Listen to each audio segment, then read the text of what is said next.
Welcome back to Crazy Dave's Crew. I'm Laura, and you are watching Thursday Threads.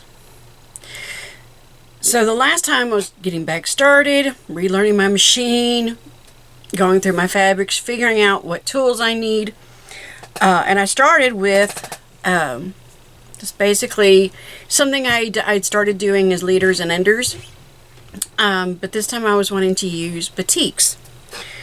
So I got a bunch of my squares. And I have to say, we had so much fun. We put a card table out in the living room, and we just spread it full. And my husband went and got the kids and said, come on, come out here, come on. So I had everybody out there in the living room at the card table, and they were matching up pairs. And I've got a stack here just ready to be sewn together. And then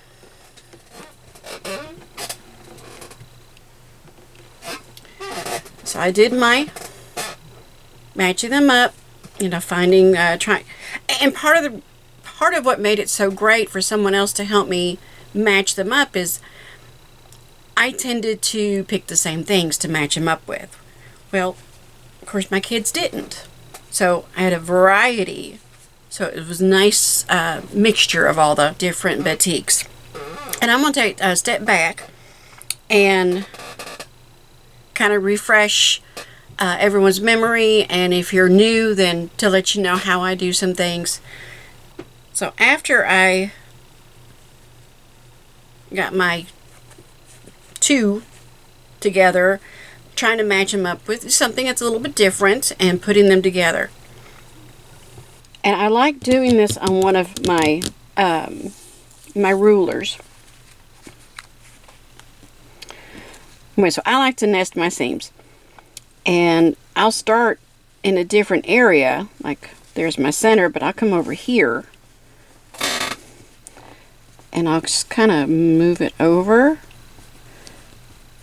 until I feel it drop into place. Okay.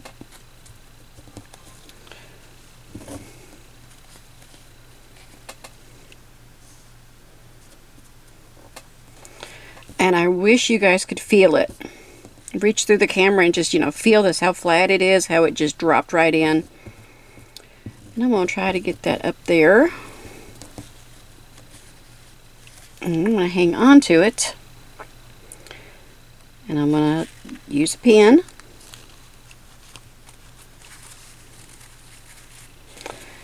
And then I'm just going to sew it until it looks like that. My next step is the not so much fun part of quilting. Definitely not the sexiest moment. If quilting can be sexy, this is not the part that is.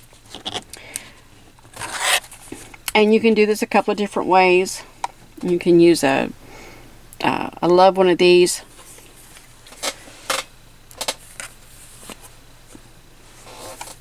My Omni Grip. It's a 2.5 inch, 2.5 inch by 18 inch ruler. So if I just put my 2-inch line right there on that seam, then I can just cut. And then I turn it around. Or, using the 7.5 inch Omni Grip by Omni Grid, I'm going to put my 2-inch mark along the vertical seam and the 2-inch mark along my horizontal seam. Holding it down. See, I do things like that.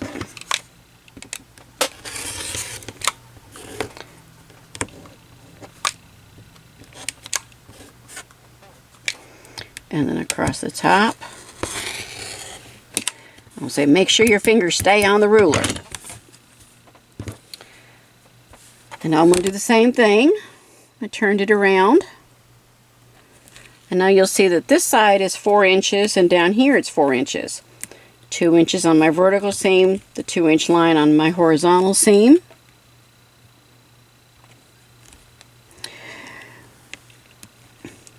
And squaring up is very important.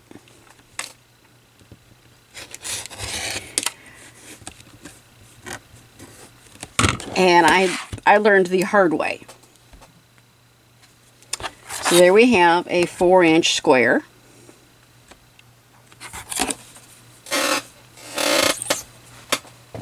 Now, the next thing I'm going to do, David took me up to Hider Hangout up in Cleveland, and oh, and by the way, if you go to Michael's to get fabric, the store I went to said they didn't want to do anything less than 1/4 of a yard. But I knew I needed a better selection of batiks. So we did go up to Hider Hangout in Cleveland, and David helped me pick out this purple. And it's going to go so well with all of my colors. And I am just going to put that down. And you can tell I cut a little, you know, not quite, but that's all right. It's forgiving.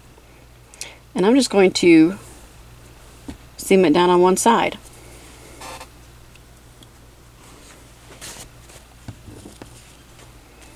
So that it looks like this.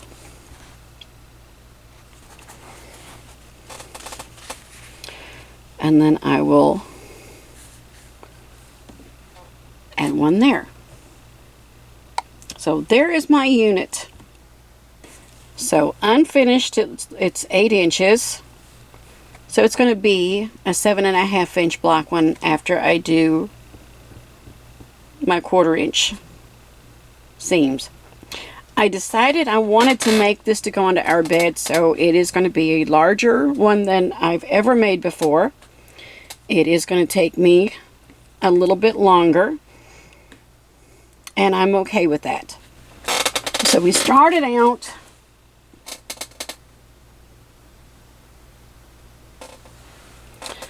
with approximately 2.5 inch squares. Some were just a little bit smaller, some were bigger. So 2 together, then I made a 4 patch. I've sewn them onto a 4-inch square, and then I'm going to put my 4-inch, this unit together with the other unit to create another 4 patch. So next time we get together, I'm going to have my batting and my sashing and my backing prepared, and we'll start quilting either this 4 patch unit or a 16 patch unit, but we will start going ahead and quilting that each unit, and then we'll start putting the units together. So there we have it. This is starting out with our little pieces.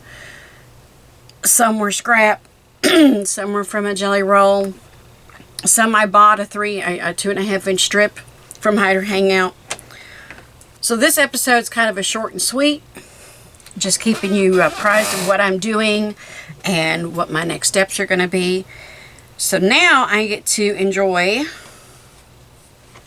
putting them all together.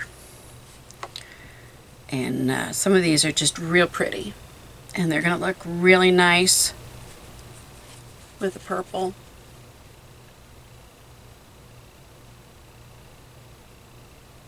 And then I have a black for the sashing and the backing. And don't forget, use your fingers to check those nested seams. Don't forget to square up your smaller units. It'll work if you don't, but it works so much better if you do square up. Not nearly as much of a headache than if you left them wonky sizes. Once I get to a good point in this project, I am going to be starting to do some of the sew up box projects, trying to look at holiday things coming up. So be sure that you like, subscribe, and click the bell so you're notified when we put up new videos. Most importantly, don't forget to come back so that I will see you right here next time on Crazy Dave's Crew. Thank you so much for watching.